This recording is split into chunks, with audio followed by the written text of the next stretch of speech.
May we please proceed? Sorry, General, is there something else that you'd like to add in relation to the infiltration?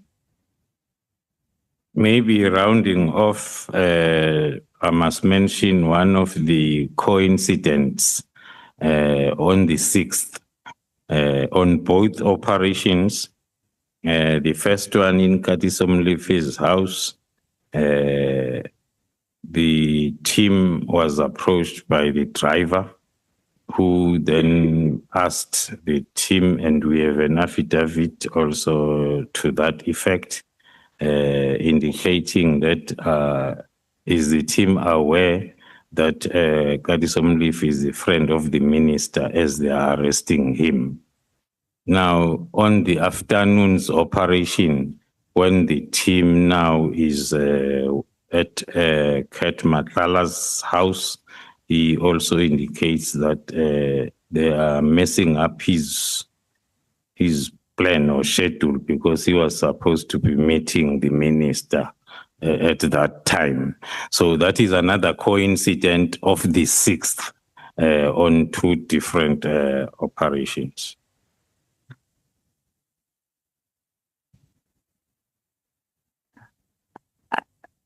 I think that takes us then through to the events leading up to the disbandment, because under that particular topic, you speak about the raid that you conducted on the 6th of December at Mr. Matlala's residence.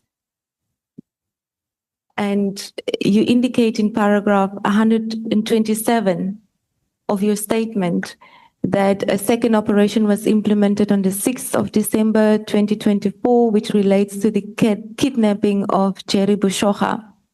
Now, if you could just briefly take us through what happened at the residence of Mr. Matlala and just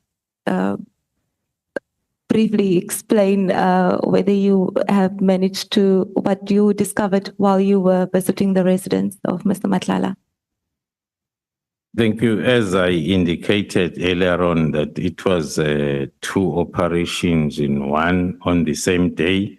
We were conducting the lawful search without a warrant based on the information that we were having, which was on the verge then of disappearing if we did not act. But be as it may, hence the team from the special task force that we had to rope in from another province was for that particular operation, because we know and we knew that around Mr. Matlala, there are special forces and special task force former members that are there. So because it was then a surprise search operation, we had then to get the proper capabilities. And then indeed that operation was conducted in the afternoon of the same day. It was with regards to the case of kidnapping of Jerry Bushokga, that the team was investigating, and then with the view of getting evidence that the team had confirmed that it's there. But it's one of the incidents that I've mentioned, that when the team got there, they were then informed that the Mr. Matlala was waiting for them. He's aware as to where and what time they were preparing to advance to the house. Hence, then the operation was not as successful as it was expected to be. And then moving on to paragraph 129. During that operation, then it was established that Mr. Matlala was not in compliance with the Firearms Control Act. Hence, then the inquiry was registered, and then 4 of his firearms, as well as 5 cell phones, were confiscated then under that Brooklyn Inquiry 1 of 12, 2024, so as then the investigation could continue. I've already touched on the first coincident of the minister's name being dropped in both operations. And then another coincident on the same day, on the 6th of December, at the time when these two operations were ongoing. This is the time Advocate Johnson sent a formal email to both Divisional Commissioner of Detectives as well as the Deputy Provincial Commissioner of Detectives in Gauteng, requesting access to the dockets that had been reported by the Member of Parliament, Mr. Fadel Adams, against me, the executive of crime intelligence, that is responsible for GCI ops. The dockets were requested as a matter of agency on that day, the 6th of December, when the operation was on. That is attached then as Annexure SDK 13, that agent request of those dockets. Hence, then, as I said when I started the discussion under this paragraph, that the December, especially the 6th, was the beginning of the problems of PKTT and Khumalo. That ran up until now, because there are lots of coincidences that are very difficult to associate them with something else other than the protection of who we started to deal with on the same day, the 6th of December. Just on that, General Khumalo, before you move on from that paragraph 130 where you refer to the letter by IDEC, which we can see on page 120 of the big bundle.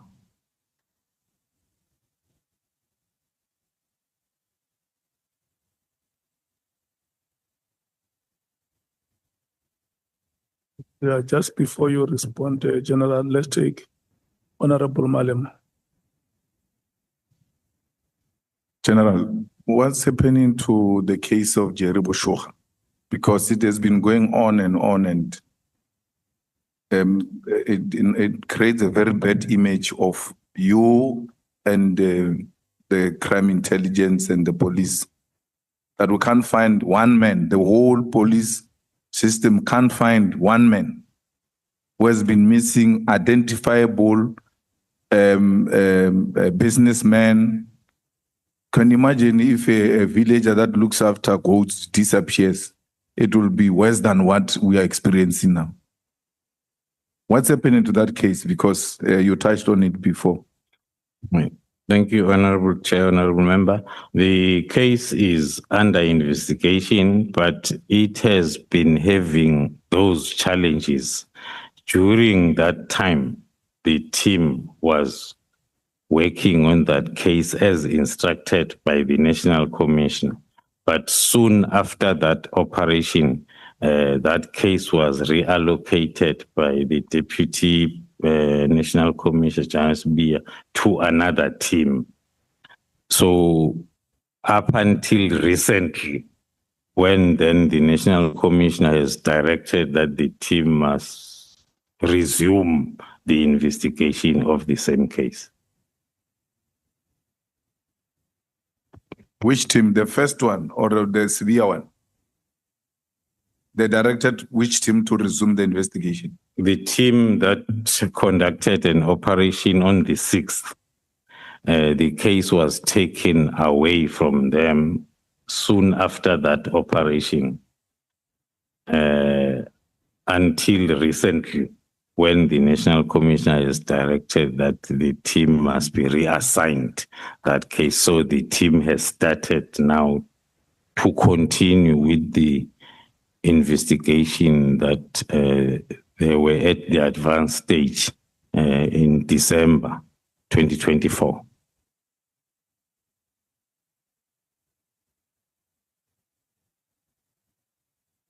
And Honorable Malo, can I check? I see there is a flurry of hands. Honorable Matthews, Honorable Noala, Honorable Sangoni, Chief Whip, Honorable Skosana Bangazita. Let's take the hands in that order. Mine is just before we move back. We were talking about the raid at Matlala's place. When he was before us, he said that the team, okay, I wouldn't use the word abuse, but the children were not moved in a safe place and neither was his wife. Can you speak to that? Like what precautions were taken to ensure, I mean, the kids are small, the wife was not necessarily involved, and he painted a horrible picture of what the team did when they did the race. So if you could clarify that for us, please, General. Thank you, Honorable Chair, Honorable Member. I can confirm I touched on professionalism that we instilled in the team in dealing with whether you are a suspect or you are a witness. We are always very professional, and the team confirmed that the operation in Matlala's house was conducted in a normal, professional way that we normally conduct operations. Maybe some of the evidence will come as I continue when there were attempts to open cases against the team, and the wife did not buy the story of writing that statement. But I'm going to touch on that. But our procedure is simple. Each and every operation, there is a commander that is in charge. Everybody is acting under the command of that commander. If there are minor children, is the commander who takes care, him or herself, of minors, as well as if we have confirmed that there are also females within the target, that there are females that are going to take care of the females. And normally the team won't deal with a person that they are not there for.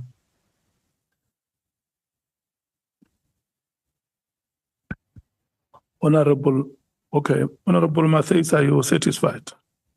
Honorable Ngola. Thank you very much, Chair. General, let's go back to Honorable Malema's question.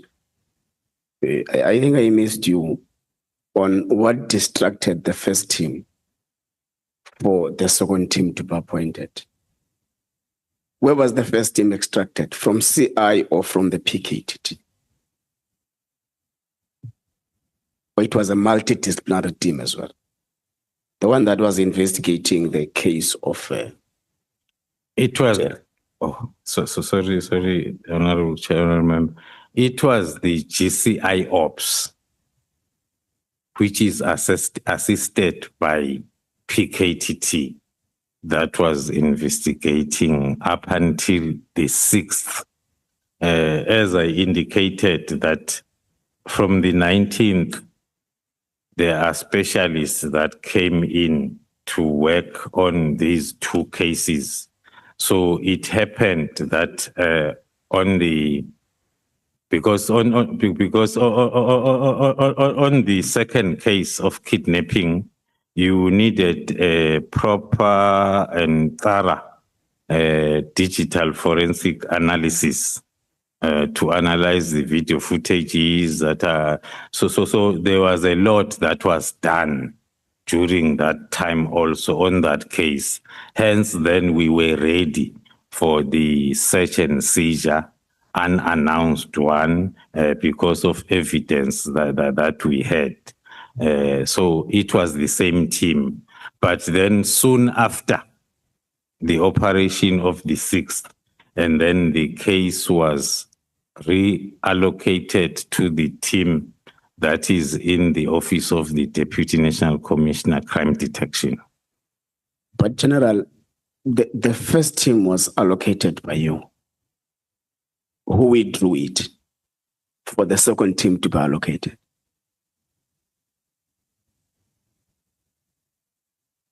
The first The first team was allocated by the National Commission. by the National Did the National Commission withdraw the first team for General Spear to appoint his own team? No, he did not. So it was a parallel team in a way. A parallel team, I can. So General Spear is behaving like a parallel National Commissioner. Sure. Thank you, Chair. I think the General can't answer the last question. Let me forgive him. What is the answer or the opinion, General? Thank you, Chairperson, for rescuing me with my opinion. Yes, if I have to voice my opinion, I can agree with that narrative because one would not expect that what National Commissioner has instructed and then someone else must come and instruct otherwise. But one can say it was the chaotic moment. As I say, chaos started from the 6th. So as these things were happening, building up to January, we are still going to see as we move along the timeline as to how chaotic the situation was. Can we proceed? Honorable Sangoni. Chair, I suspect I'm covered. I wanted to know from the General what led them to Mr. Matlala's house as a prime suspect. But I think the General has said that there was a lot of digital forensic work that was done. I'm covered. Thank you, Chair. Chief Whip. No, thanks, Chair. General, my question is very linked to I think the latest question from Honorable Khumalo. Has there been any opportunity for Spear to explain, General Spear to explain, why has he taken a decision to appoint a task team over and above an existing one appointed by the National Commissioner? So that's my first question. Has there been an explanation provided in that regard? The second question linked to that, when the National Commissioner became aware of that parallel process and yourself, what was your conclusion about what could be the motives of General Spear in carrying out an operation like that parallel to the one that is sanctioned by the National Commissioner? I'm asking this question because I assume that, as we were told by the generals who came before you, that there's something called NASCOM, or a body of a national commissioner or provincial commissioners, where the lieutenant generals who are at the head office also attend. Yeah. But it's POC or something, yeah. But beside that, I think there would be a direct communication between a national commissioner and any of his deputies. So I'm asking in that context, has there been any explanation provided either directly, one-on-one, or in the board? Thanks. Right. Thank you, Chair. Maybe giving the response, Honorable Chair, that will cover both questions. There's never been an explanation, but then one cannot be able to say at this level because one is reporting to the Deputy National Commissioner, Crime Detection. General Khumalo is reporting that. Now, if General Khumalo is called by the National Commissioner in the absence of the Deputy National Commissioner and direct that this case must be investigated by the GCI Ops, one then will presume that the National Commissioner would have informed the Deputy National Commissioner. So we were moving along with the investigation with that on mind, only to realize afterwards. Now again, when the reversal is happening, the Deputy National Commissioner wanting to reallocate the docket to his team, one might think that there has been a discussion between the two of them and the National Commissioner, only to find that when one then gave the report, which the docket is no longer with us, then the instruction of reallocating came from the National Commission. Through you, Chair. So the reallocation back coming from the National Commissioner was going back to the original team, or you had to set up a different team? No, the original team. Thank you, Chair. Charlie. Honorable Skosana. I was covered, Chair. Thank you. Honorable Nombalo. Yeah, no, just one question, Chair. General, is it ordinary for the Deputy National Commissioner to change a team unilaterally to relocate? Is it a ordinary practice? Thank you, Honorable Chair, Honorable Member. It's not ordinary. It's not in line even with the discipline of what that is expected in the SAPS. So one would always presume that the instruction from the Deputy National Commissioner is something that has been discussed with the National Commission. So General Spear acted extraordinary by doing what he did. Yes, I can. He did the unprecedented. Yes, I can confirm. Okay. Thank you, Chair. Advocate Mukhaitz. Okay, thank you, Chair. General Khumalo, I referred General to page. Let's take Bangazit. I think he was on the list here. Well, thanks, Honorable Chairperson. In fact, I have substantially been covered because my question was actually in relation to what Honorable Nola has already asked, because there was a gap, in my view, from the time when the original team actually did the investigation and at the time when the investigation was taken over by General Spear and given to another team. So that gap to me was problematic. But I'm troubled with the coincidence of the 6th of December, where Advocate Johnson actually also comes into the fray on the same day, demanding the immediate, he used urgently, requesting, the dockets, should I call them dockets? Yeah, dockets, that those dockets be handed over to her as a matter of urgency, all happening on the 6th. What would have actually prompted her to demand those dockets to actually be handed over to her? And she's raising a question of the trust deficit issue on a matter that was originally reported to the police, but suddenly she actually is raising an issue of the trust deficit with the SAPS.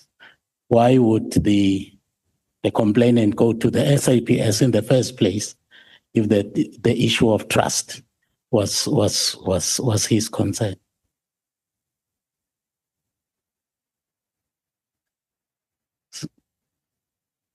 Thank you, Honorable Chair, Honorable Member. One was reflecting on the coincidence of because the dockets are for October. So now it has been November, it has been December, and the dockets were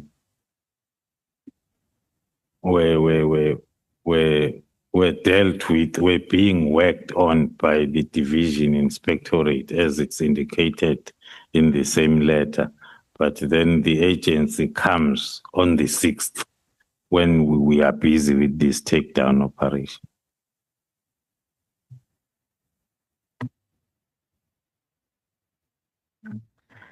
Thank you, Chair.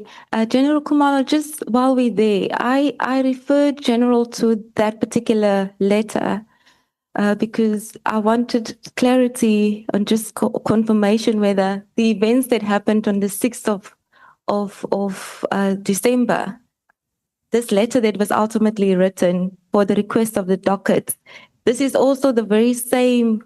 Are these the dockets that ultimately led to General Khumalo's arrest in June 2025? Is this connected to your arrest that happened in June 2025? Thank you, Honorable Chair, Honorable Members. Indirectly, yes, because it's the same complainant. But what happened, because on these cases, according to the report from legal services, there was nothing tangible. And then a new case was registered by IDEC other than this, which is a proclaimed case now where we were arrested in June. General, then I'd like us to go back to the events that leading up to the disbandment, and we've got quite a bit to cover there. I'm getting concerned about time because we've been put on time by the chair. But in your statement, you've mentioned that after the 6th of December, after that raid, you went back to Mr. Kate Matlala's property, this time his office. And you conducted a second raid. Now we know from the evidence that was also given by Mr. Matlala that the second raid also resulted in litigation that he instituted against you for the return of certain items. And including in these items, or included in the items, was allegations that you have misappropriated jewelry and a MacBook while you were conducting your raid. Could you just briefly take us through the events of in relation to the second operation that you conducted? Thank you, Honorable Chair, Honorable Members. Maybe then to save time, I'll follow the timeline. Operation is on the 6th. On the 12th, the team returns the cell phones.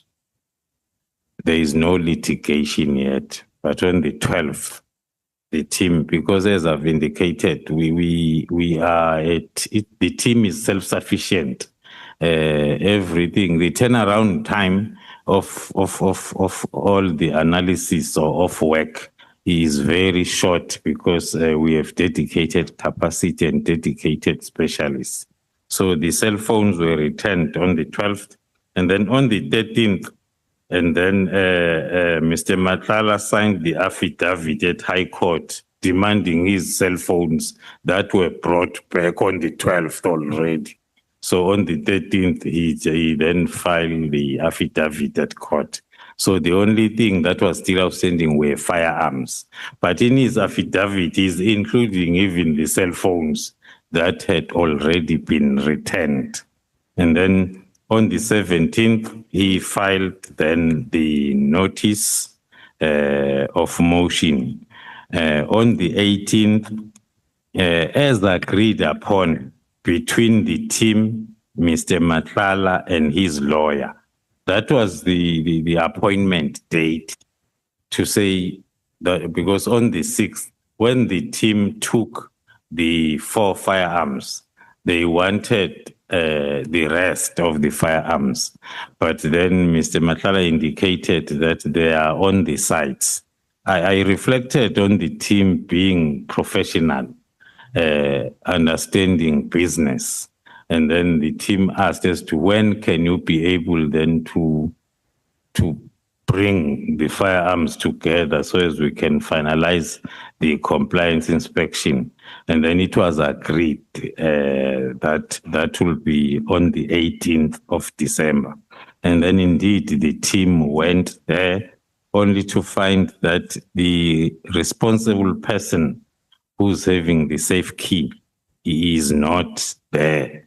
And then Mr. Matlala and the lawyer requested the postponement of that compliance, of which the team agreed to the following day. Hence, then on the 19th, the team went back, and then that compliance did take place, and 18 firearms then were confiscated for ballistic testing.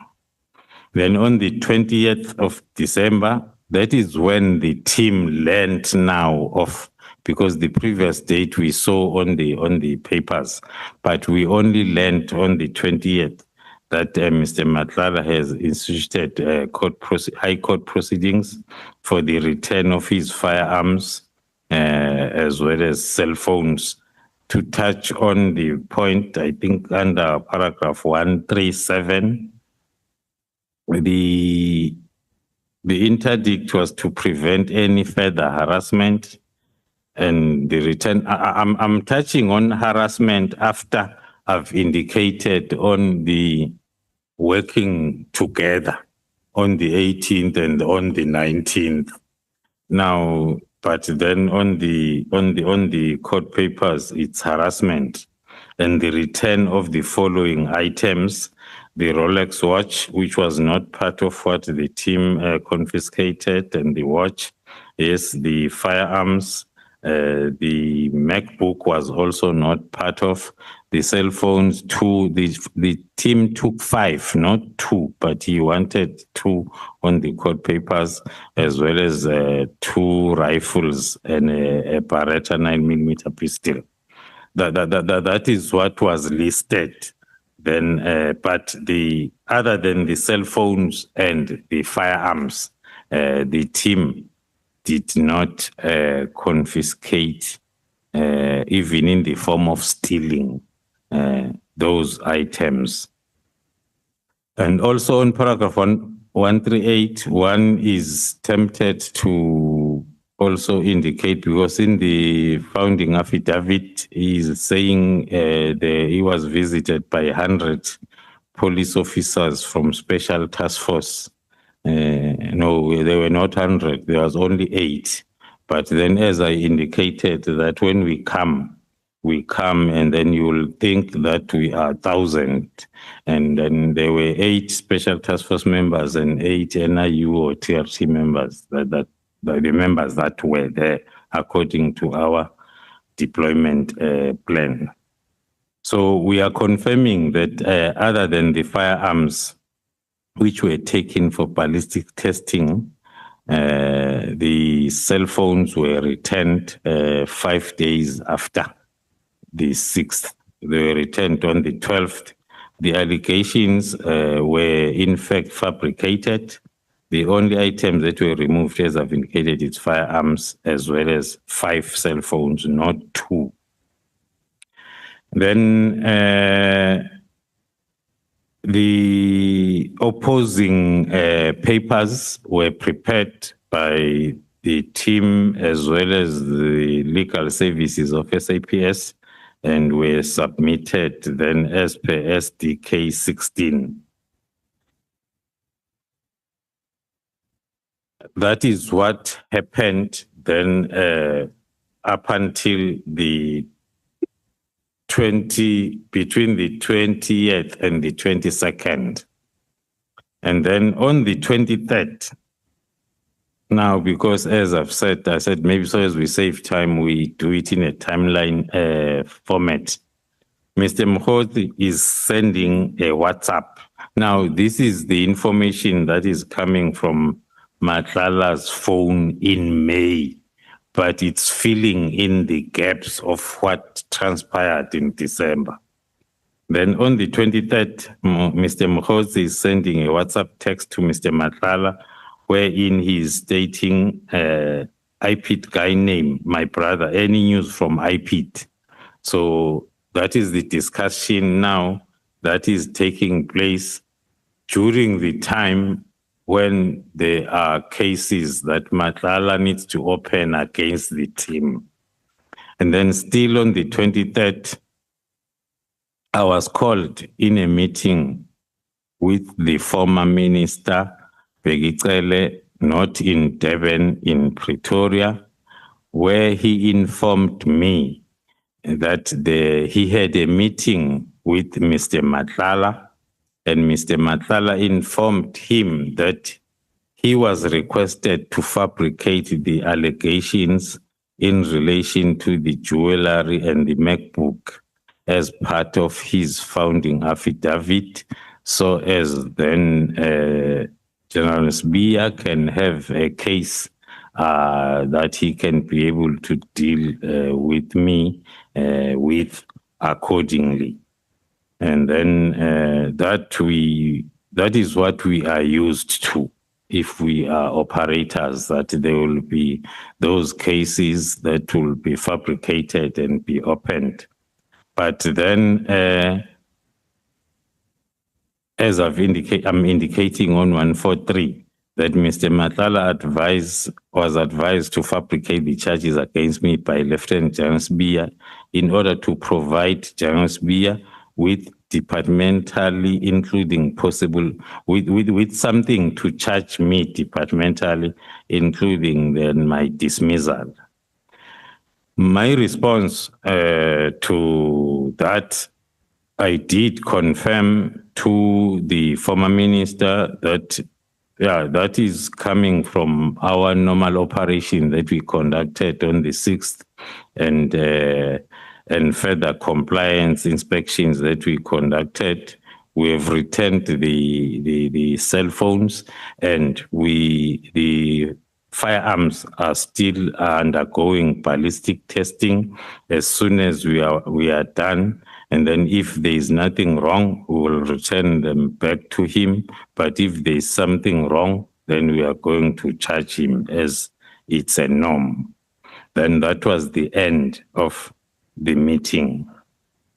And then the matter, then I'm going back now to the High Court matter.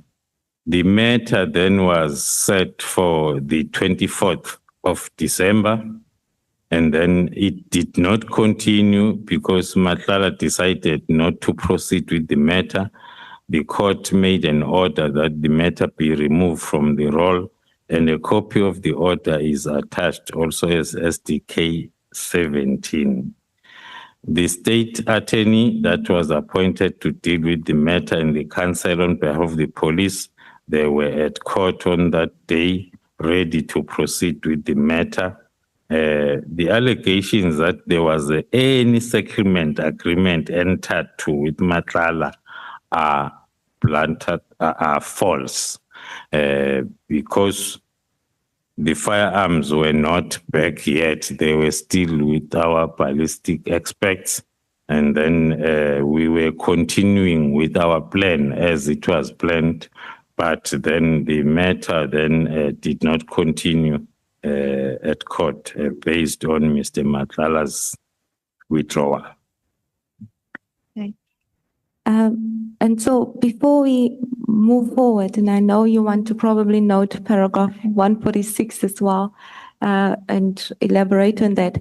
But as you proceed further, I'd like you to continue with a reference to the annexure bundle, because there you refer directly to WhatsApp messages from paragraph 147. So as you proceed in your statement, maybe take us through from the big file paragraph 1, page 174.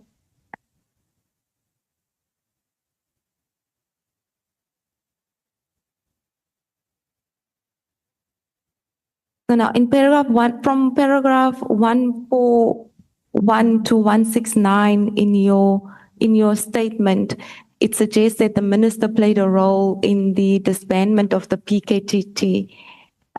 So could you maybe explain to us, with reference to what is already in your statement, how you arrived at that conclusion, and take us through the text that you've attached to your statement, General?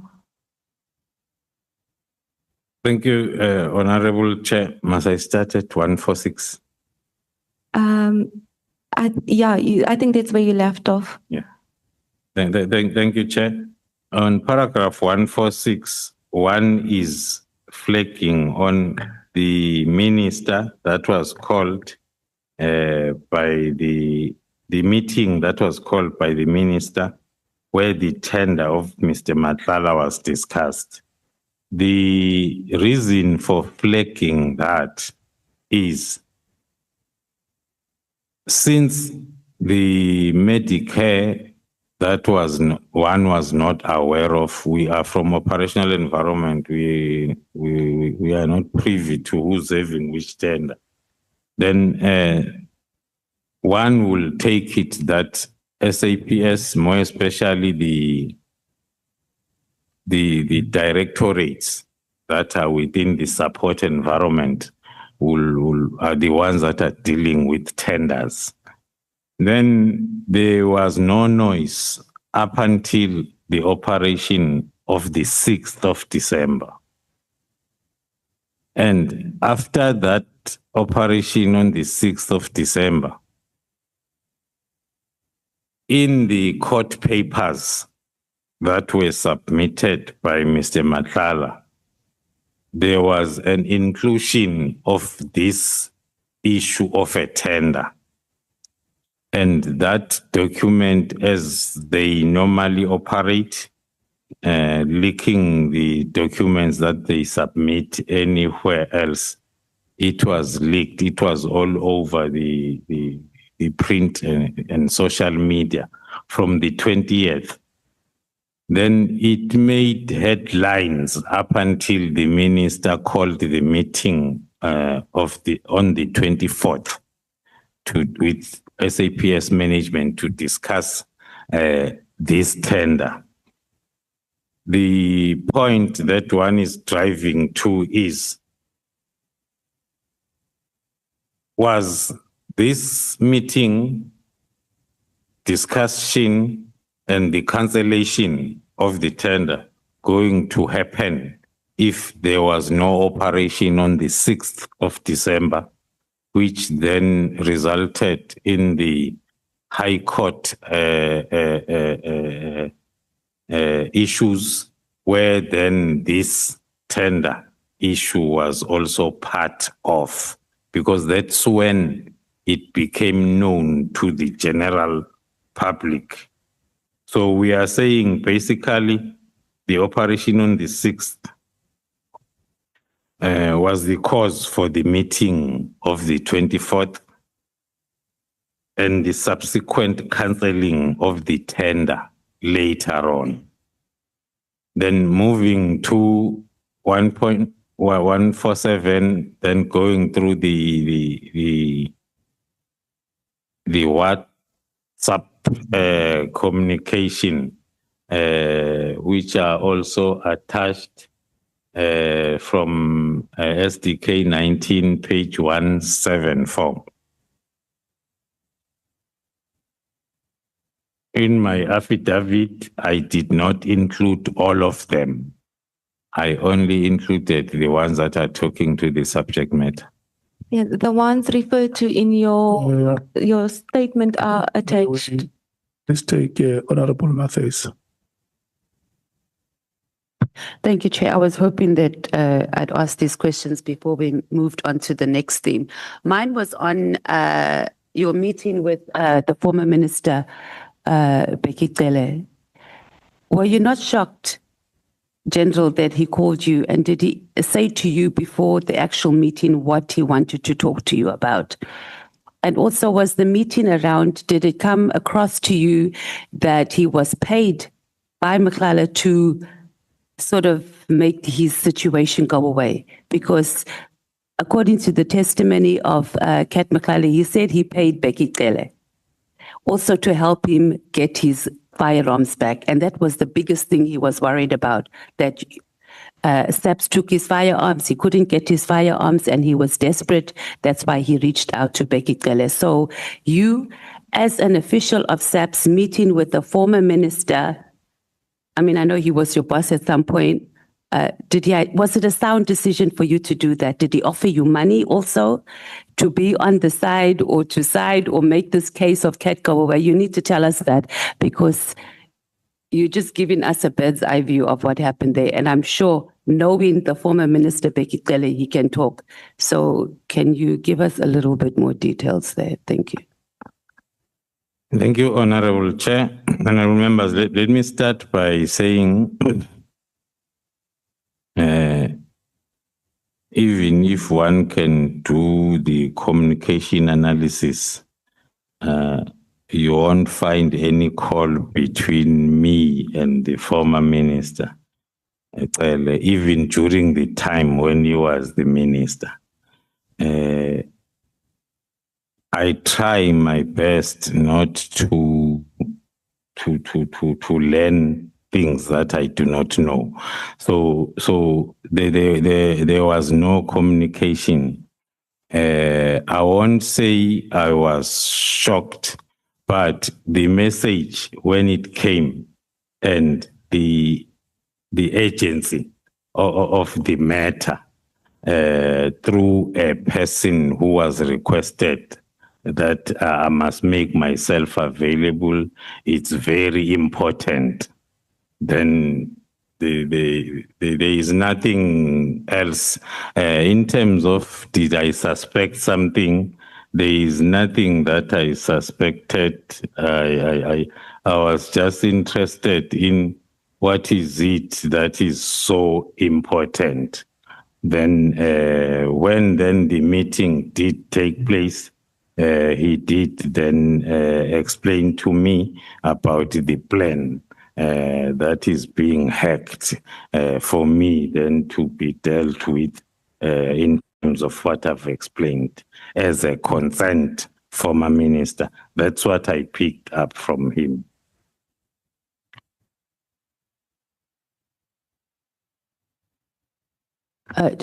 So, General, you're saying that the minister called you, or the former minister wanted to have this meeting with you. Are you comfortable to tell us who he asked to give you that message to make yourself available? And are you saying that's all? He just wanted to warn you. It was nothing else. There was nothing else in your engagement. It was from the bottom of his heart. He felt the need to tell you that there's a plot against you. Yes, starting from the messenger who was then requested for me to make myself available. I could pick up that there is something important that I need to avail myself. I must say, I last saw him in person and even during his farewell function. So I think it was after some months that I've never seen him. I've indicated the position about talking. So the person who then facilitated the meeting was Lieutenant General Khumalo, who then said, the former minister said, he has to see you. It's important. It's for your own good. And that's when then I made myself available for those few hours, minutes.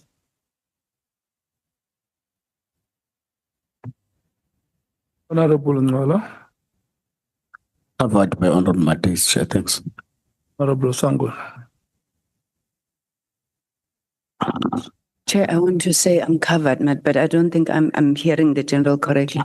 General, are you disputing the evidence that former Minister Ele put before this committee, and that Mr. Matlala, I think Mr. Matlala confirmed, well, it was Mr. Matlala, in fact, it wasn't the former minister, that while they were together, General Ele picked up the phone and called you and said, give back this man his guns. And then the guns were then returned because Mr. Matlala said that call was made in his presence. Thank you, Honorable Chair, Honorable Member. That I heard it for the first time through Mr. Matlala's evidence. What I knew and what I know and what was already on my affidavits was what I'm explaining, that it was facilitated as an agent meeting and for my own good from the concerned former minister. That was the reason I also availed myself for that meeting. And then when he told me that, and then I took note, but I was not shocked because by this time already, as my problems and the PKTT started from the 6th of December. So it was not like I was shocked that there is this plan. I took note of it. But to confirm again, Honorable Chair, there was no call that was received. It was a meeting, face-to-face meeting. Thank you, Chair. I suppose Mr. Matlala could have been lying. I'll come back to it during my question session. Thanks, Chair. Honorable. Yeah, no, thank you very much, Chair. If my memory serves me well, because I remember a follow-up question was made to Mr. Matlala about the Khumalo he was speaking about. I think he made an indication that he was talking about Brigadier Khumalo, who works in the police station wherein the guns were kept. Because at some point, I remember we were confusing the two Khumalos. And then he corrected us, he corrected the committee. He said, no, I'm not talking about Khumalo, who's the head of intelligence, of crime intelligence. I'm talking about Brigadier Khumalo.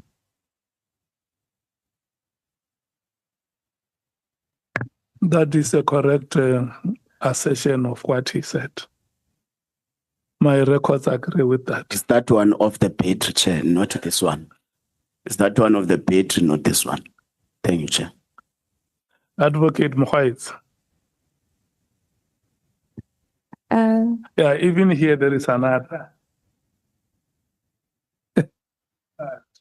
Eh?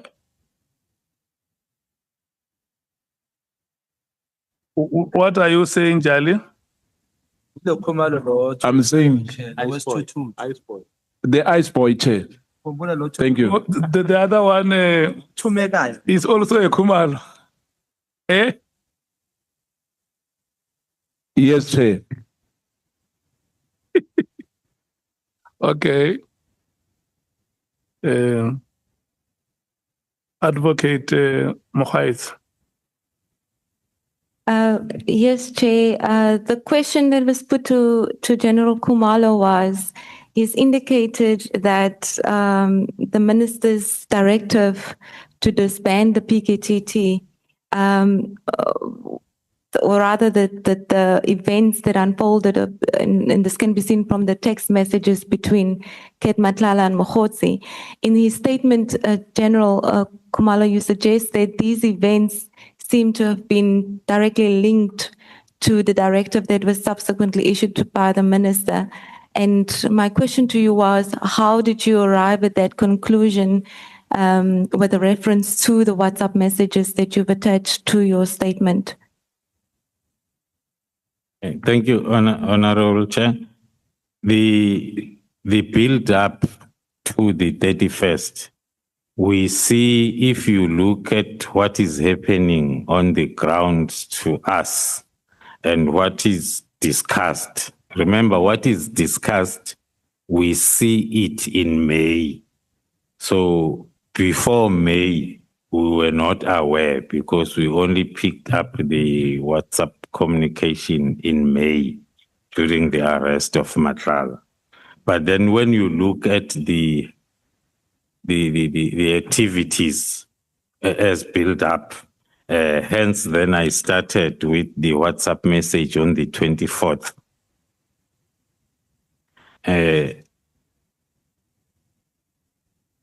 Where Mr. Mokhozi is asking Mr. Matlala, how is the court proceedings? Now you link that up with the High Court proceedings that I've just explained as to what happened. And then after that, then they were on a WhatsApp call, the two of them. Then on the 25th, Mr. Mokhozi is sending another text to Mr. Matlala, reminding him of three things. He says, one, I PID. So it means he did not get the I PID guy response. Now, two, court case date. So again, referring to, and then the third one is a 25%, we may lose accommodation and flight packages.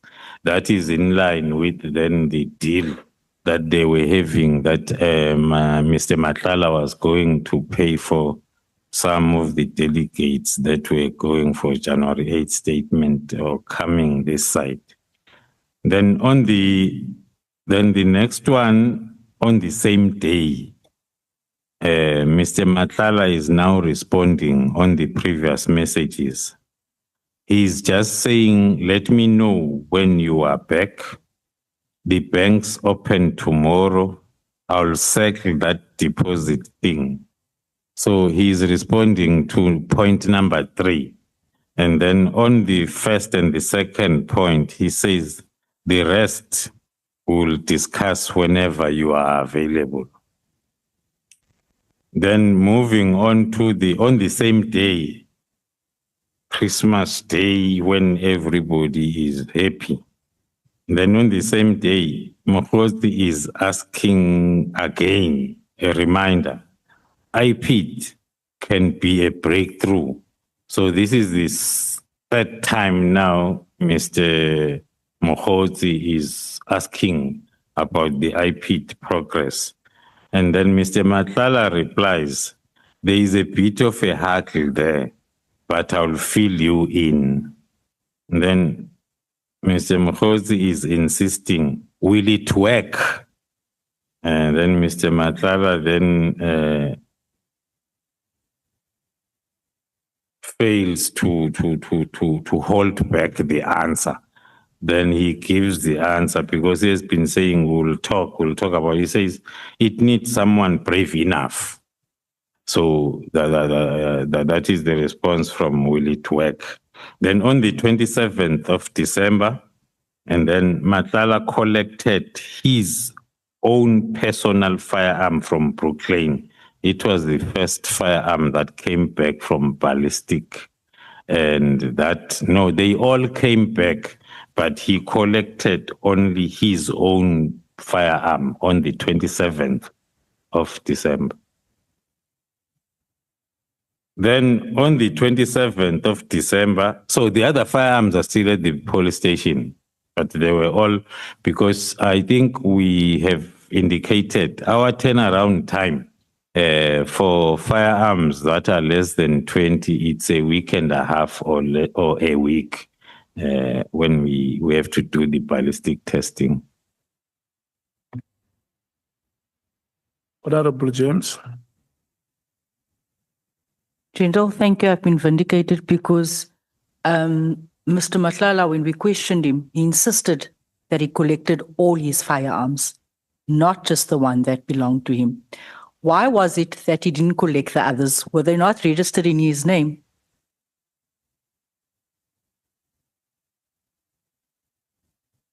Thank you, Chair. Maybe then fast forward, I was still going to come to that part. When were they collected? They were only collected on the 31st of December. the other firearms by Henika Mareko. So these firearms were not registered in Matlala's name, so he could not collect them. They were registered in the company's name. So he had to change the responsible person, and it's paperwork that you need to do for someone then to come and collect the firearms. So you can confirm that he lied under oath when he testified and insisted that he collected all his firearms. That is correct, Honorable Chair. I have evidence in terms of registers.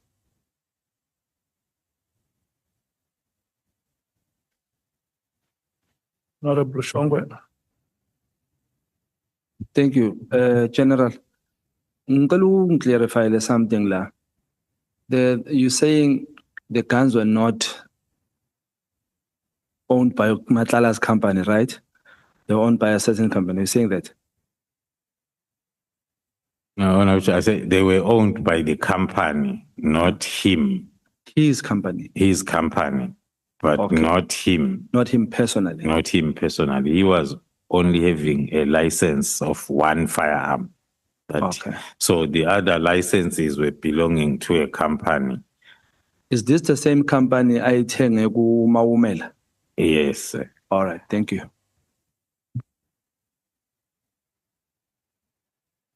Let's proceed, Advocate Mkhwetsi.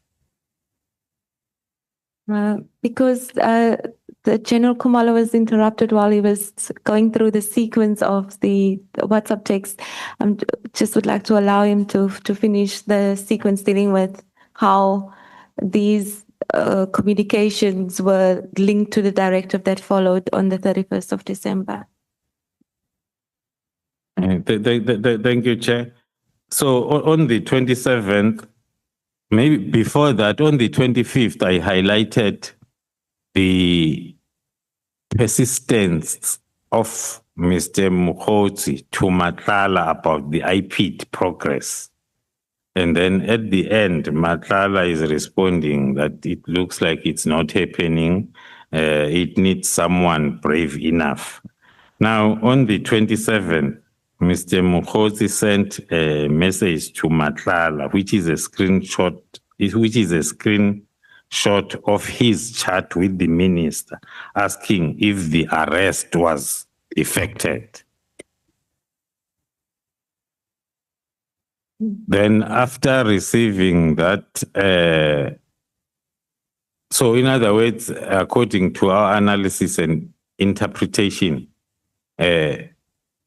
Mr. Mkhwetsi is now showing Matlala that it's not me who wants a response, it's the minister. Look at his question. And then Matlala then is forced then to respond and saying the case needs to have assault for him to effect an arrest.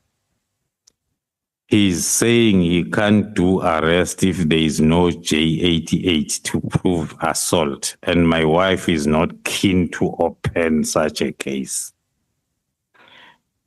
And the guards are also, that were assaulted, are also not at my house. They are only coming back in January. They went home for Christmas. So that message is a response of the question on arrest. On paragraph 155, we are demonstrating that with these two paragraphs above, we are demonstrating that the minister's response to the question of any arrest effected cannot be construed as referring to the Stilfontein illegal mining incident, as it has been presented as evidence. Then on the 30th December, the PKTT, another very noteworthy, the PKTT ballistic analyst issues the first report that is linking the Vereeniging case firearms with other cases, including the killing of DJ Somebody. The heat is getting on hotter. And then on the 31st, then as I've indicated, Henrika then collect the firearms of Cat VIP from Brooklyn and not Mr. Matlala as he alleged under oath. And then on the 31st, Mr. Mokhozi sent a screenshot about a constitutional court case, Cape Town case, that he shared with the minister, saying that the minister or Sibiya can use this judgment to dismiss me, Samuel Dumisani Kumar. Then on the 31st, again, Mr. Mokhozi wrote to Mr. Matlala, reminding him about the outstanding issues. Now, this again today is the day. On the other side, I also think you must stand back. Mr. Matlala replies, stand back. I don't understand what you mean. Mr. Mokhozi says, for your safety and business, we must just fight what comes your way. And then Mr. Matlala responds to Mokhozi, this won't change my contribution towards the minister, though. I made a conscious decision and I'm not backing down. Whatever help the minister needs from my side, I'll be happy to assist. I just don't want to fight the losing battles. Then Mr. Mokhozi responds, here is our backlog and we now need to deal with this. It's the last day. I thought we spoke about it, but we did many regions. It's only 2 regions left. Is it possible for you to intervene on the membership for 2 regions at 12.5K each? Because today we must pay. This is the activities and communication of the 31st, the whole day. Then Mr. Matlala to Mokhozi, I'm sorry I missed your calls. I do not have a problem to help, but there is something I need to understand. Also hear what my concerns are. Please, like I said before, can we kindly meet whenever you have time and hear what I have to say? Then in the afternoon, the minister signs the disbandment letter. That is the business of the day on the 31st, the communication coupled with what's happening on the ground, which makes us to strongly believe that the letter and the disbandment of the PKTT was because of Past 5. It will be Honorable Ngola and Honorable Sokanyile. Their time runs until 20 minutes before 6. And then they will be followed by Honorable... That is the business of the day on the 31st, the communication coupled with what's happening on the ground, which makes us to strongly believe that the letter and the disbandment of the PKTT was because of Mr. Matlala's complaint of harassment by the team, and Mr. Matlala was paying a lot in terms of the transitions and monies that you can refer to the Cape Town trip on the same day, talking about, and the 2 regions that he needs to pay for. There is a lot. And then the letter is signed, whilst then he is having all those problems. To continue, on the 1st of January, Mr. Mokhozi writes to Matlala, good day, I have arranged a meeting for Sibiya and Minister, must have a solution. And then Mr. Mokhozi to Matlala again at night, the task team that came to your house and harassed you has been dissolved. According to Yeah. our metadata analysis, Just General Jali. Yeah, thank you, Chair. General, I just wanted to ask quickly, these regions, did you mention which regions?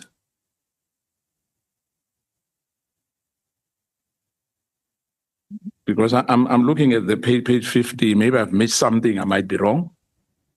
When you said there's 2 regions, I can see here, paragraph 163. paragraph 163, no, they are not mentioned, the regions in this message as to which regions that And in have- terms of region, was he talking about political parties?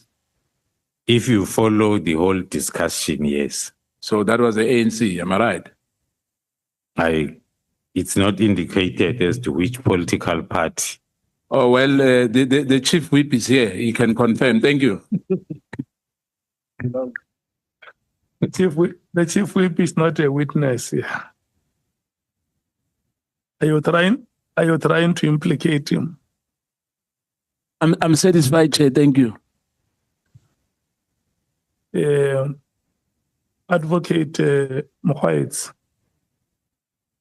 Honorable members, can we give Advocate Mohaitz this last hour to wrap up as a belief? Honorable Souls, you have not spoken. Are you fine? Okay. Thank you so much, Chair. General Khumalo, you've mentioned a sequence of events that happened, and this is communication between, which includes the communication between Mr. Matlala and Mr. Mokhotsi, and then there were the raids that happened at Mr. Matlala's home, which you now say in conclusion, it appears that the directive was issued for ulterior motives. The other operations that you've mentioned of Mr. Molefe, is that linked to any of this, or is the directive solely based at the behest of Mr. Matlala's operations? How are we to understand that the ulterior motives that you refer to? What does that include? To protect Mr. Matlala's interests, or to protect other operations that were also ongoing at the time? According to our belief and understanding of the events of the day, hence then one started by a coincidence that in both operations, there was a coincidence of the name dropping.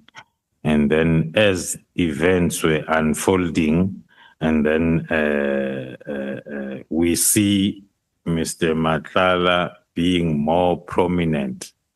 But on the other hand, Mr. Molefe was busy with his bail application that he ended up getting at High Court.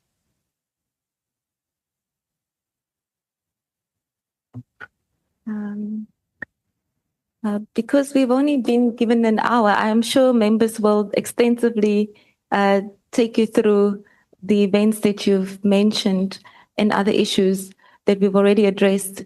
I would then like to move on and to make good use of the hour that I have by referring to the disestablishment of the PKTT.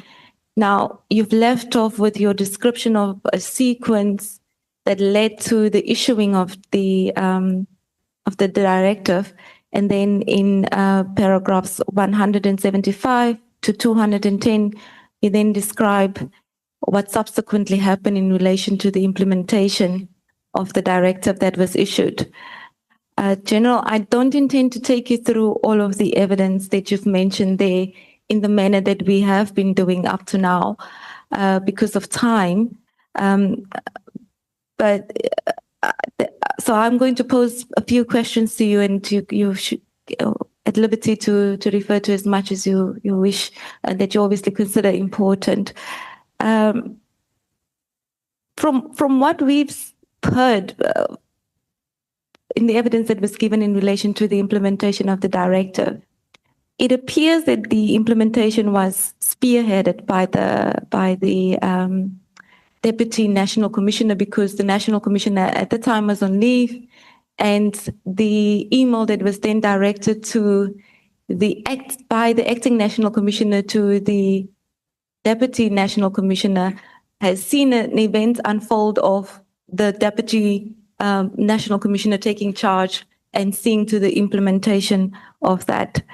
In your view, was it correctly placed with the deputy national commissioner to see to the implementation of the directive? And was he, because you are the coordinator of the PKTT, was the deputy national commissioner familiar enough with the operations of the PKTT to undertake such a big task? Thank you, Chair. To answer the question directly, I will say no, according to my view.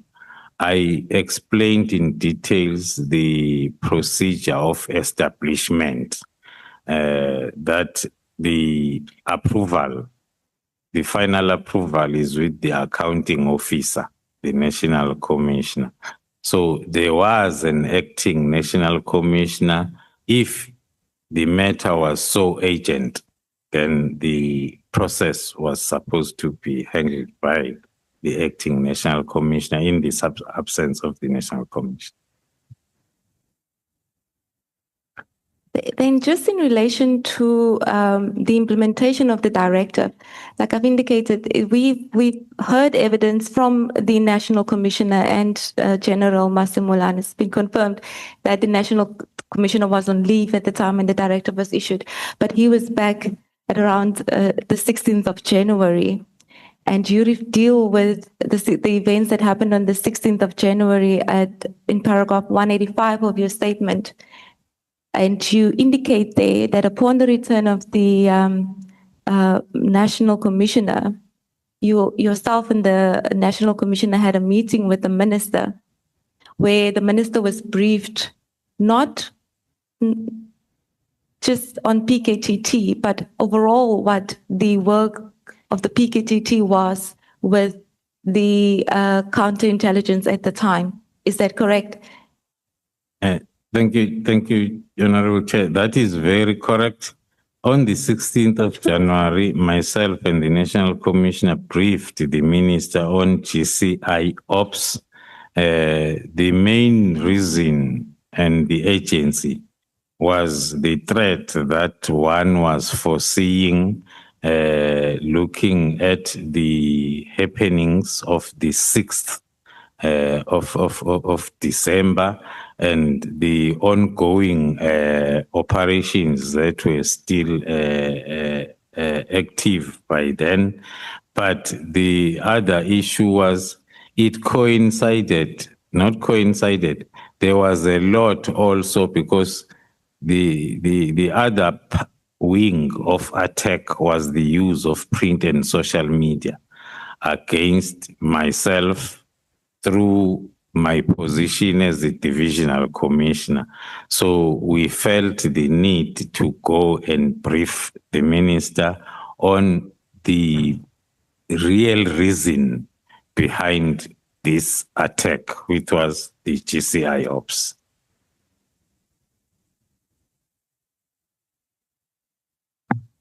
And then in paragraph 192 of your statement, you indicate that at the time and not being aware of the WhatsApp messages between Mr. Matlala and Mr. Mokgotsi, which you've just read to us, you said you found it peculiar that the instruction letter from General Sibiya required the closing out report to include information that the minister ought to have considered at the time when he made the decision to disband. So it appears if one reads your statement that when you briefed the minister on 16 January and subsequent events, or at least for January, there was no indication that you now considered that there was an ulterior motive behind the directive. At which point did you form this conclusion while you were engaging with the minister? The National Commissioner came back from leave on the 14th. That's when then we had a discussion on the disbandment letter. And then he gave me the direction then to start writing a preliminary report. So on the 15th, 16th, 17th, 18th, all those days, we were in a process of drafting the report. So the agency of briefing the Minister on GI Ops came before the preliminary report. And then soon after the briefing on the 16th, and then I received then the directive from the Deputy National Commissioner on the 17th, that is having a list of issues that I need to include in the preliminary report. I've analyzed some, but basically they are all talking to the confliction of the disbandment directive from the Deputy National Commissioner's office now with the actions that he says I must take. I'm summarizing them from 1 up to 30.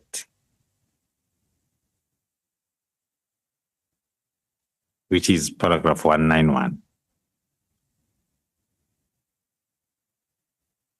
And then maybe with one breath to sum up also the other confusion that was on that long directive. I was supposed to give the summary of the key considerations that resulted in the decision to disband the PKTT. I did not disband the PKTT, but I'm expected to give the reasons by the DNC. And then secondly, also on the next page, I was expected to do the analysis of the PKTT's effectiveness and impact on crime reduction. Already the letter was saying the team is having no value, but then afterwards, then I must give that impact analysis. And then the most concerning aspect was that I was expected to include in the report, according to the Deputy National Commissioner, was to include the stakeholder feedback from organizations such as NPA and SSA in response to the announcement of the disbandment. In other words, I was supposed to ask them, how do you feel? How did you take it? And then write back in the report, and which I found it very impossible for me to do. So that is all in terms of the summary of the directive on the 17th. Then, as I've indicated, paragraph 193, that's when then we were busy with the preliminary report with the National Commission. Maybe do you want to briefly take us through that? Because the request to you that came through that you've now discussed or mentioned that asks you for things which you obviously did not agree with. You did not agree that the PKTT did not add any value. You did not agree to the disbandment of the PKTT. So in your report, do you want to take us briefly through what you then recommended or what you said in response to the request for the report? The report is attached as SDK 23. It's a very detailed report, but importantly, I'll go straight to the way forward that was proposed by the National Commissioner in case then the disbandment is undertaken, where he proposed that it must take the winding down instead of immediate disbandment, with those steps that are indicated from A to D, no, to G.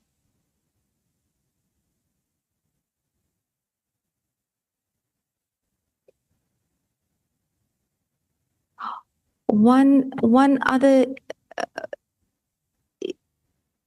issue that came up, which we've also learned from evidence that was given from other witnesses, is there was criticism in relation to your specific role on the PKTT as coordinator and as the head of crime intelligence.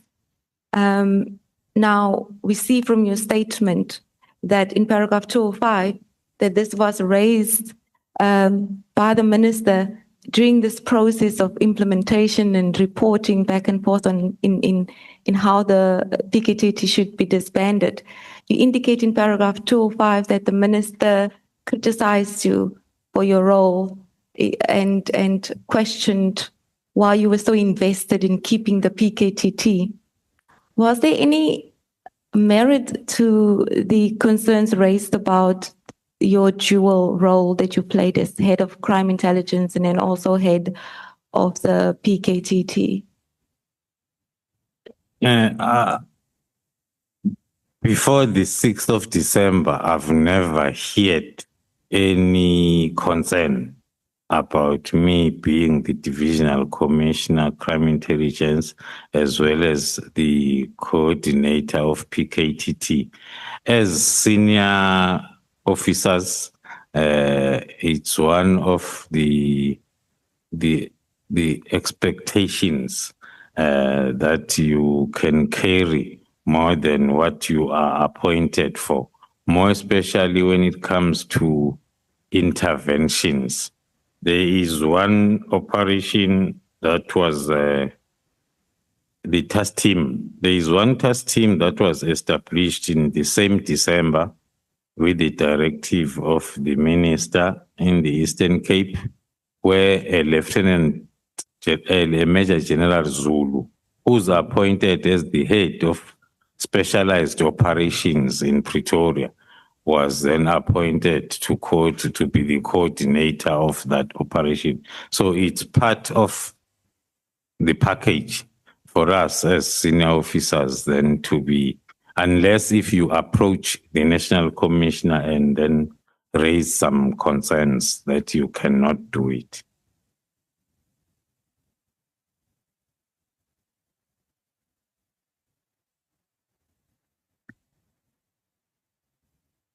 As part of the request that was made for reports and in the implementation of the directive, a request was made for dockets, and you deal with this in your statement, and you say that the dockets were handed over in March 2025 to I think it's in paragraph. I can't seem to see it, but it was said that the dockets was handed over in March 2025. You mentioned this specifically. Is there anything peculiar about a request that the dockets be handed over as part of the disbandment process? Why is that a peculiar issue to you that they would make such a request? Thank you, Chair. Firstly, the first directive from the Deputy National Commissioner that was directed to me only was having that instruction that the dockets must be handed over to Lieutenant General Sintumul, of which I did not comply. And then the second instruction then was directed to General Sintumule only, now directing her then to take the dockets from me, of which then that was in compliance then of that instruction by General Sintumule on the 28th of March. Yes, you addressed that in paragraph 206 of your statement. And as I related to my previous question, and the reason why I asked whether there was anything peculiar in the request for dockets is because in paragraph 207, General, you mentioned that there was a request on the 16th after you've handed over the dockets in March. There was a further request that came through on the 16th of April by Brigadier Nkwashu, where he made an attempt to retrieve a criminal docket pertaining to a case in which Mr. Molefe is charged. Is there anything, was there anything suspicious about this request? Yes, thank you so much, Honorable Chair, honorable members. After handing over of the dockets on the 28th of March, and then on the 16th of April, Brigadier Nkwashu made an attempt to retrieve the docket where Mr. Kadiso Molefe was charged. That is the Anat Swart docket Vereniging. According to Brigadier Nkwashu, this action was taken following the instruction from the provincial commissioner who allegedly mandated that the docket be handed over immediately. So that gave us suspicions that it is because this docket was not part of those that were handed over on the 28th of March. Hence now this instruction is specific to that docket. What was Brigadier Nkwashu's involvement in this implementation process? I believe his name hasn't been as prominent as other names. So what was his involvement and why would he request, how did he initiate this request? Brigadier Nkwashu is the Deputy District Commissioner of the district within which Vereniging falls. So he was complying with the instruction from the provincial commissioner's office to the district commissioner that the docket must be brought back according to him.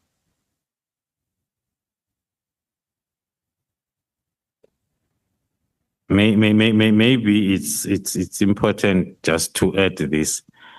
The Brigadier Nkwashu is the same Brigadier Nkwashu that is also appearing in some parts of my statement as a brigadier who visited Kadiso Molefe in prison, driving a vehicle without registration plates, taking clothes and food to Kadiso Molefe in prison.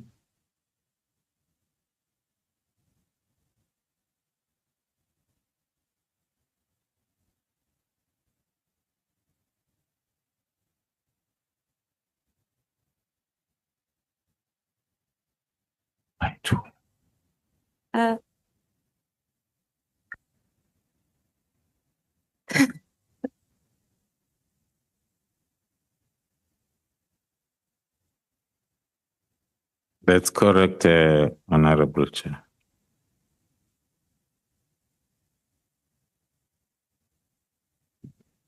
According to my information, that's correct.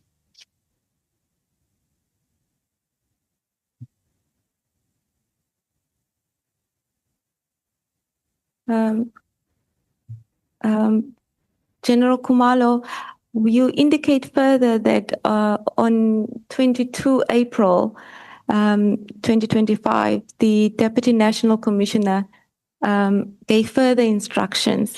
This is now while the National Commissioner is already back in office. The Deputy National Commissioner appears to not have abandoned the instruction to implement the directive, even when the National Commissioner is now back. Did you find anything sort of untoward the fact that he's Deputy National Commissioner, the National Commissioner is back, and he's still writing instructions and say by this date, this must be finalized? Was there anything untoward about the manner in which he continuously conducted the implementation of the directive? Thank you, Honorable Chair. Yes, it was still difficult to understand, more especially because I was now working with the National Commissioner on this issue, and the Deputy National Commissioner was informed, was aware, and I think in one of his affidavits, he has confirmed that he was told by the National Commissioner to leave this process or whatever away to myself and the National Commission, but still there are letters. But maybe what I can also add here, these are events that are making us to believe or to confirm now that disbandment of the PKTT was a mistaken identity. On the 28th of March, we hand over the dockets. On the 16th of April, now a direct instruction for a particular docket of Katisom leave. Now on the 22nd of April, another letter now from the Deputy National Commissioner demanding all dockets now, including those that are in court. So Katisom Leaf's docket was in court. We had submitted as per the proposal only those that were under investigation. So these activities made us to believe that the disbandment of the PKTT was the mistaken identity indeed.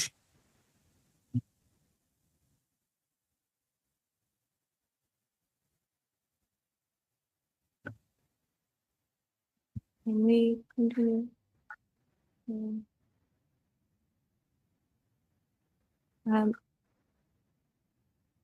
General, I have sort of taken you very quickly through the statement for the past 30 minutes because I was trying to cover the time, but I don't want to sort of do you some sort of injustice if there's anything in particular that you'd like to highlight to the members. In particular, in relation to the dockets, we know that the dockets were subsequently returned, and this is dealt with by yourself in paragraphs 2011 up until 2019.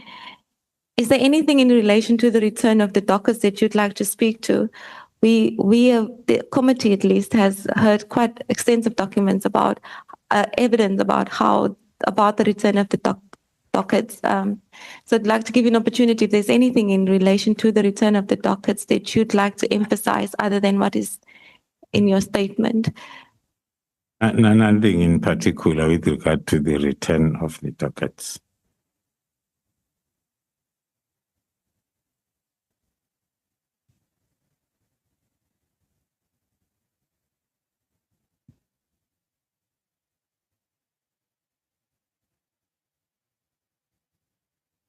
No, Advocate Mkhwetsi, we have agreed that this is your hour. Let's proceed. Okay, thank you, Chair. You are under protection from the chairperson. Thank you, Chair. General Khumalo. General Khumalo, part of the reason why I also sort of rushed through is because I wanted General to have an opportunity to speak to the reasons that we've heard from the minister as to why the PKTT was disbanded, and you deal with that in your statement. And I know a lot of questions are probably going to arise from that, but I wanted to give General Khumalo an opportunity to just take us through whether the reasons mentioned by the minister were in fact justified, and if not, in what respect were they lacking, or could they not have been a valid justification for the disbandment of the PKTT?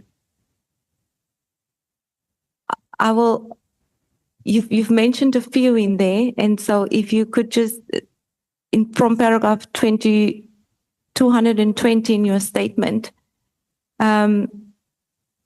Maybe if you could just start off with each item that was mentioned by the minister and address us briefly on why these reasons are not valid or doesn't have any merit. Thank you, Honorable Chair.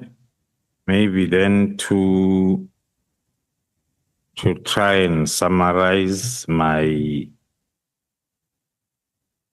input with regard to the decisions, let me start by saying, after one learned of the reasons provided in to the disbandment letter, one could not believe, because one is involved. One knows that the team is adding value, because that was the only reason that was there. Now, from what happened from the 6th of December, it made one to believe that that might be the only genuine reason why then the team is disbanded. But getting to the reasons that were given then afterwards, hence one is terming them as the afterthoughts, because it's reasons that are coming way after the letter, and they are also not in line with the high-level reason provided for in the letter. Starting maybe with the work study in relation to the murder and robbery, where the minister is contending that the recommendation in relation to this work study was that the PKTT's function needs to be transferred to murder and robbery unit within SAPS in order to capacitate and direct focus on a more permanent structure. I've indicated earlier on that a task team cannot be compared to a unit. A task team is established for a particular purpose, and then a task team, it's whereby you bring the different expertise together to work together as a team, whereas a unit, it's whereby you need 20 investigating officers to establish the murder and robbery unit. So comparing a task team to a unit, according to me, does not make a reason.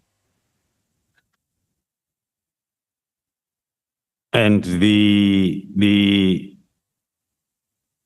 purpose of the 2019 work study, if you go through, was to check the feasibility of the establishment of specializing units within detective services.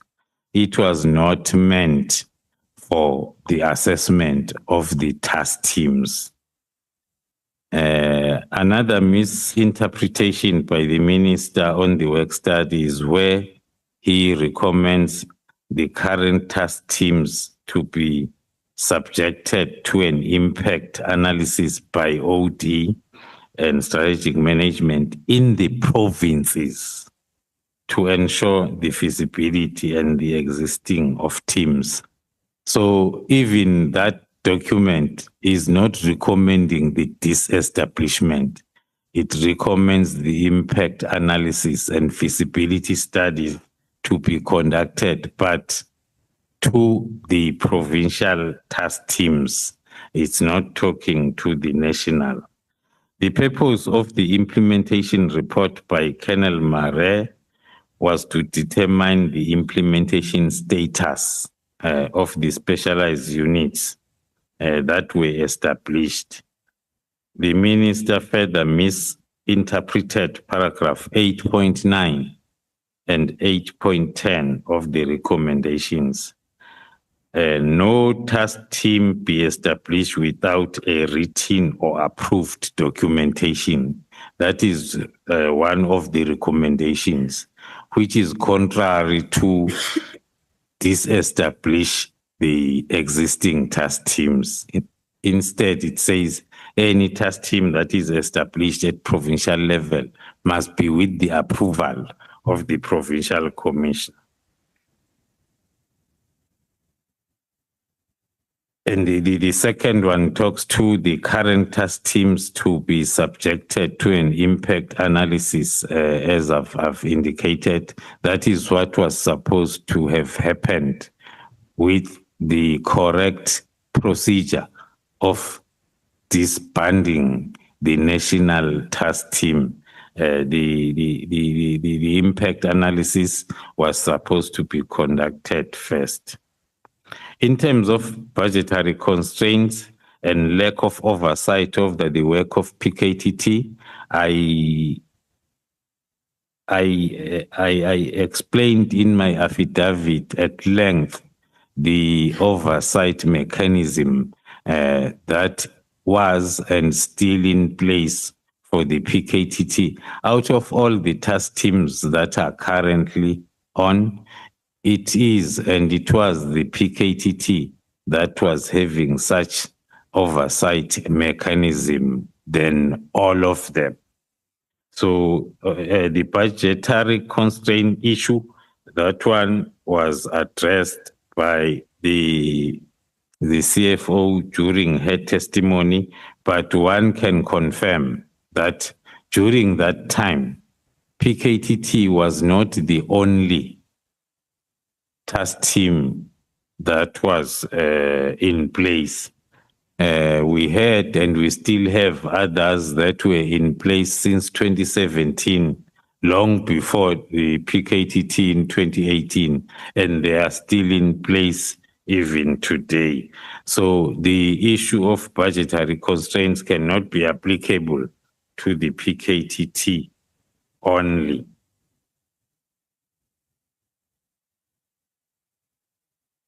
On the next paragraphs, I'm indicating those operations that are still on, that were on before 2018 and are still on. But then on paragraph 233, maybe let me start from paragraph 232, where we are reflecting to the contradiction during the very same December. When the minister then wrote the disbandment, earlier that same month, on the 9th of December, the minister then directed for the establishment of the task team in the Eastern Cape addressing taxi violence. The information note in relation to the formation of this task team indicates that the minister has tasked Major General Zulu due to the complaint by the families of the victims of murder in the Eastern Cape, which is normally the same reason that the task teams are formed for. So in the same month, earlier in December, the task team is formed, and then the same month, another task team is disbanded, and then the extension of other task teams. Then summing up the last reason that talks to the complaints against the PKTT. The reasons provided by the minister further includes the allegations of complaints which were received regarding the abuse of power by the PKTT from members who were part of and who were previously part or are still part of the task team.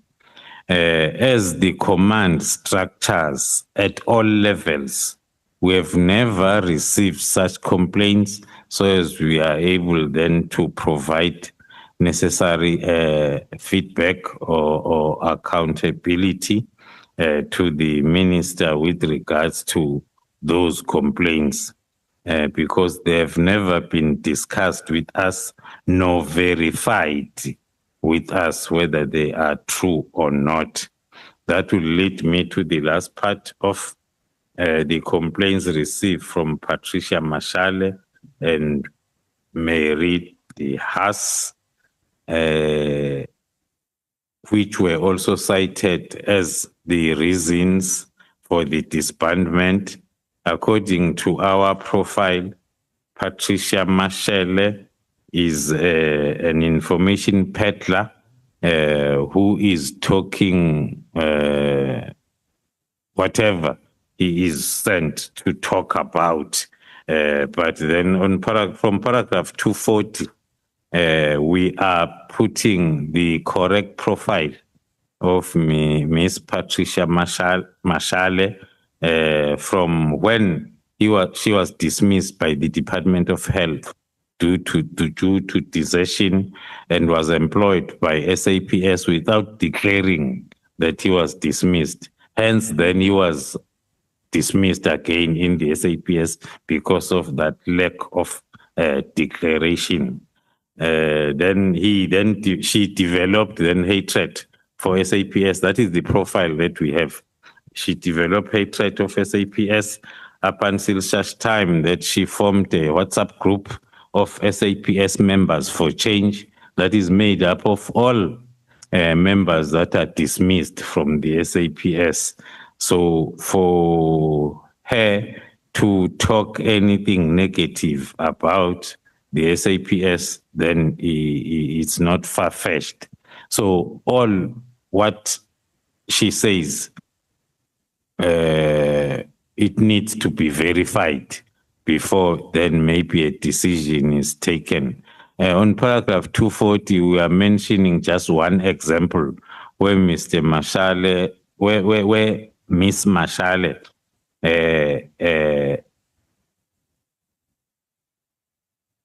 lied that Lieutenant General Dumisani Khumalo has a brother who is a Captain Khumalo in the SAPS. I have 3 brothers. None of them is a captain in the SAPS, but then these are issues. So it's really baffling that the minister will take such a person seriously without first verifying any of the allegations made by her. Maybe for the sake of time, I just need to say same applies to Mary Haas.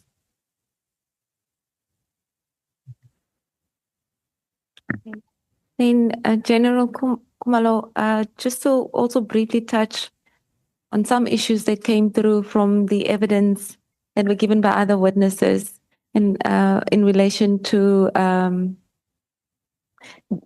raid that was that happened at Mr. Matlala's residence and the seizure of his phones.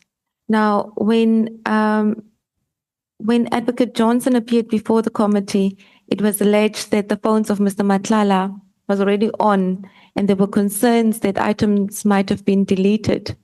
Now we know in Mr. Matlala's evidence as well, there was an allegation that some items were deleted and then there was some tampering with his phones.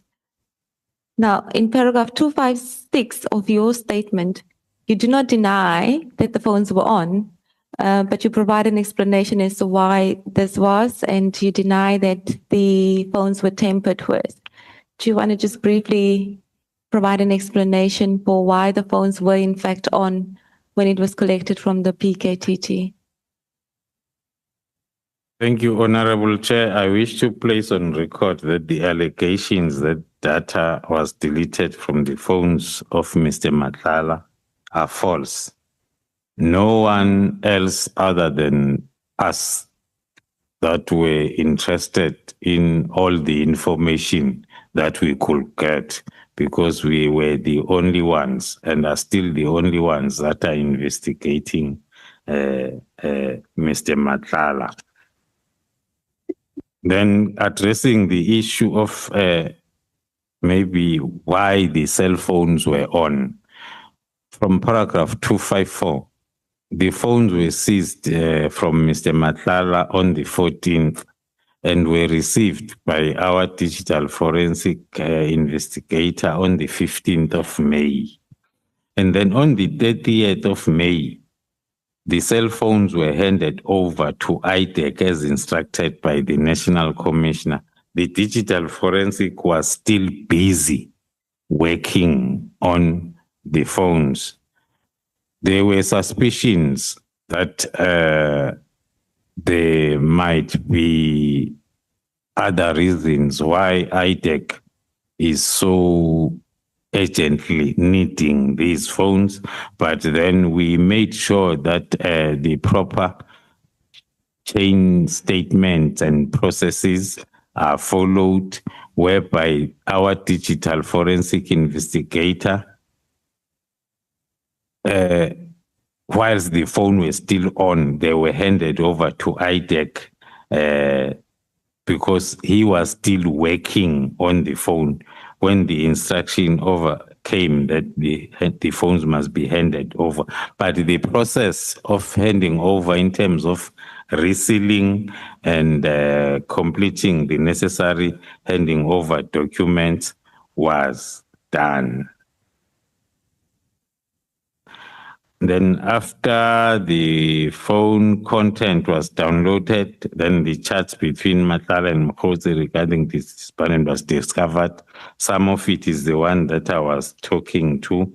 So addressing the issue of possible deletion, the screenshots of these chats were taken, which explains that it's possible for a person to say, my phone was still active even after my arrest, because the metadata activity is still recording when our DFIs are working on the phone. But it's not an indication of tampering. Okay. And then, General, just to go through some of the evidence that also came through during Mr. Matlala's evidence before the committee. And this is from paragraph 258 of your statement. Now, Mr. Matlala, in front of the committee, denied that he has dual citizenship, and he denied that he has an Eswatini ID. But in your statement, in paragraph 263, you said that the statement made by Mr. Matlala was false, and that he was publicly, it was false that he doesn't have dual citizenship, and you, in your statement, attach some documentation which confirmed that he in fact does have dual citizenship, and that he was not being honest before the committee. Do you briefly want to just explain the nature of the evidence that you managed to obtain to support the statement that he does in fact have dual citizenship? Thank you, Honorable Chair. Indeed, it is us who identified through our investigation that there is a possibility of Mr. Matlala having the second identity book.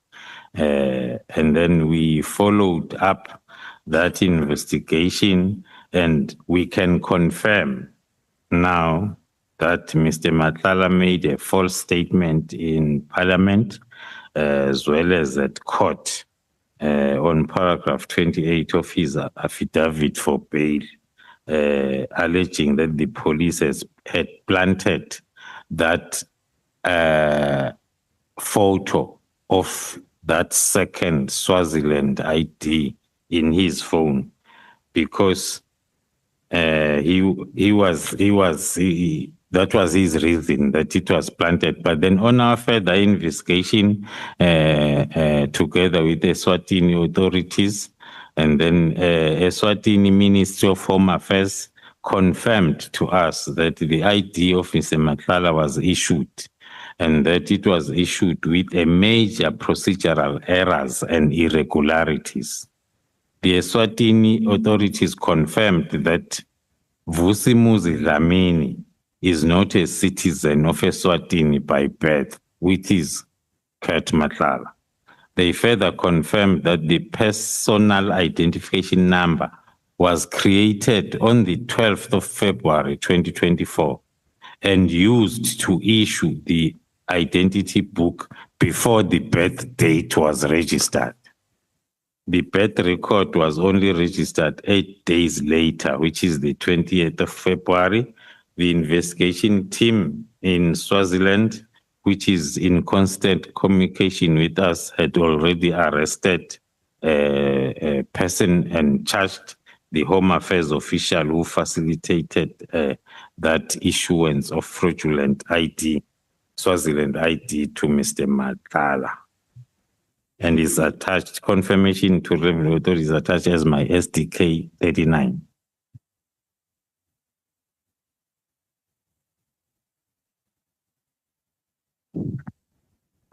We are coming to the end now, and this could possibly, your response could possibly also be part of your conclusion, General Khumalo. But just to address what you describe as a retaliation against members of the PKTT, in paragraph 277, you seem to suggest that there were a number of, or rather in your statement, you suggested there were a number of matters or cases that were open against members of the PKTT, which you say are not coincidental. And you say that they were orchestrated in direct response to the work that the PKTT have been doing in counterintelligence. Do you just briefly want to take us through the matters and why you have arrived at that conclusion? In conclusion, Honorable Chair, Honorable Members, with regard to that subject, I'll link it with the coincidence of the 6th of December, when then the IDEC investigation started against myself and my management, which culminated to our arrest then on the 26th of June on a new case. And then after that, we had picked up that there are a number of cases that were opened, like counter charges that were opened, most of them during the busiest month of 2024, which is December, against, I won't say really PKTT, I will say GCI Ops, because I've clarified the issue of PKTT coming in to assist and withdrawing. So all these cases are opened against the members of GCI Ops to counteract any investigation that they are carrying on. Just to clarify, I mean, we've heard evidence on IDEC that has opened matters, or rather, you can see that from your statement that you specifically refer to. But in so far as IPIT is concerned, you've taken us through a WhatsApp correspondence between Mr. Matlala and Mr. Mokhotsi. But there was, in fact, no case that IPIT pursued against members of the PKTT or the counterintelligence operation members? Or was there a case that IPIT also pursued against the members? According to our information, there was an attempt through IPIT, as we have seen on the WhatsApp chats. And also there was information that there is a case that is supposed to be opened around Orlando. But then, of course, if you have a case opened against you, you will confirm the day the investigating officer approaches you. Then then you confirm that indeed there was a case that was opened and it's investigated against me. And then the other cases that were opened in December again by the Katisom Leafers family members, 3 of them. And then in January, Captain Makhotle, who is the ballistic expert who failed to provide the report I briefed the committee on, also opened then a case of kidnapping against the team when the team then approached him to accompany them to his office to seize the hard drive as part of the investigation. And then during April 2025, also the PCI Eastern Cape was requested then to investigate another charge or case of corruption Act against PKTT members, which according to us is still forming part of this witch hunt and retaliation. Thank you, Chair. And then, Chair, I just wanted to find out before we close off, or as we're closing off, whether General Khumalo has any closing remarks that he'd like to make before the members have an opportunity to question him. But if he doesn't have any closing remarks, Chair, that would be the end of my evidence. You will give those remarks tomorrow after the last question. Can we? Sorry, Chair, it's not my evidence. I'm reminded, but my questioning, leading of evidence. Yeah. Can we give Advocate Mokgweetsi a round of applause?